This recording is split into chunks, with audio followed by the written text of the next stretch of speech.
नमस्कार। बुलेटिनची सुरुवात आपल्याला एका अत्यंत मोठ्या पुण्यातल्या बातमीने करायची आहे। पुण्यातील स्वारगेट बस स्थानकामध्ये तरुणीवर बलात्कार करणाऱ्या नराधमाला अटक करण्यात अद्यापही पोलिसांना यश आलेलं नाहीये। घटनेला 48 तास उलटून गेलेत, आरोपी अजूनही मोकाटे। अशातच आरोपीबाबत एक माहिती समोर येते। आरोपीचा शिरूरमध्ये राजकीय कार्यकर्ता म्हणून वावर होता, तर आरोपीचे राजकीय नेते आणि पोलिसांसोबत संबंध होते, संपर्क होता असं तपासात समोर आलेलं आहे। रेकॉर्डवरचा तो गुन्हेगार आहे, पण त्याचे पोलिसांशी आणि काही नेत्यांशी संबंध होते, संपर्क होते अशी माहिती समोर येते। बलात्कार प्रकरणातील आरोपी अद्यापही फरार आहे। आरोपीची माहिती देणाऱ्याला बक्षीस जाहीर करण्यात आलेलं आहे। आरोपीची माहिती जो देईल त्याला 1 लाखाचं बक्षीस जाहीर करण्यात आलेलं आहे। गाडे असं त्याचं आडनाव आहे आणि त्याची जो कोणी दत्तात्रय गाडे असं त्याचं नाव आहे आणि त्याची जो कोणी माहिती देईल त्याला बक्षीस देण्यात आलेलं आहे। त्याच्यावर बक्षीस जाहीर करण्यात आलेलं आहे। 48 तास उलटून गेलेत तरी सुद्धा या आरोपीला अजून पकडण्यात पोलिसांना यश आलेलं नाही। आता या आरोपीची जो कोणी माहिती देईल त्याला 1 लाखाचं बक्षीस दिलं जाईल असं जाहीर करण्यात आलेलं आहे। रेकॉर्डवरचा गुन्हेगार आहे। या आधी सुद्धा त्याच्यावर 2 गुन्हे दाखल आहेत।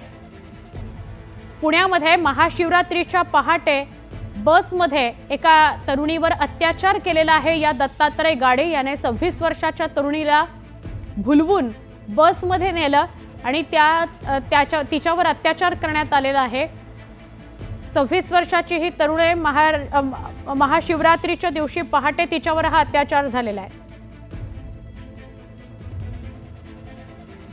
आमचे प्रतिनिधी वैभव सोनवणे यांना अधिक विचारूया। वैभव, अत्यंत धक्कादायक घटना काल पहाटे घडलेली, काय सांगाल? अजूनही त्याला पकडलं गेलेलं नाहीये, तो ताब्यात आलेला नाही आणि आता त्याच्यावर बक्षीस जाहीर करण्यात आले, त्याची जो माहिती देईल त्याच्यावर।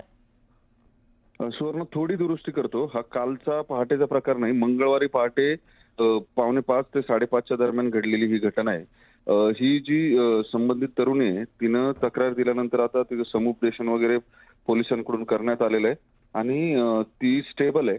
जो आरोपी आहे तो मात्र अजून काही पोलिसांच्या गळाला लागलेला नाहीये।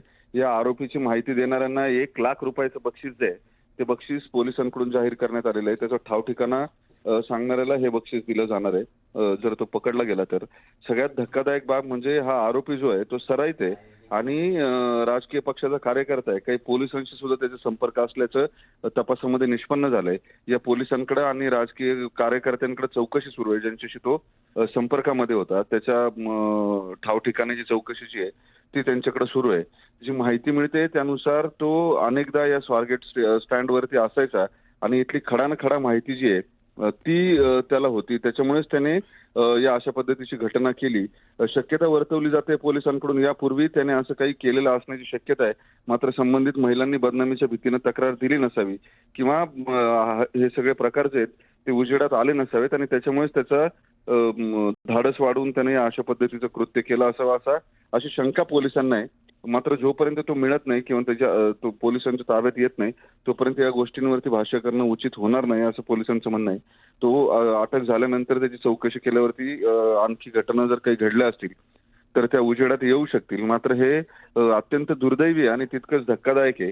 यापूर्वी सुद्धा अनेकदा स्वारगेटच्या बस स्टँडमध्ये महिलांच्या छेडछाडीच्या तक्रारी पोलिसांकडे आलेल्या होत्या, मात्र त्यावरती फार काही कठोर कारवाई करता येणं पोलिसांना शक्य नसतं।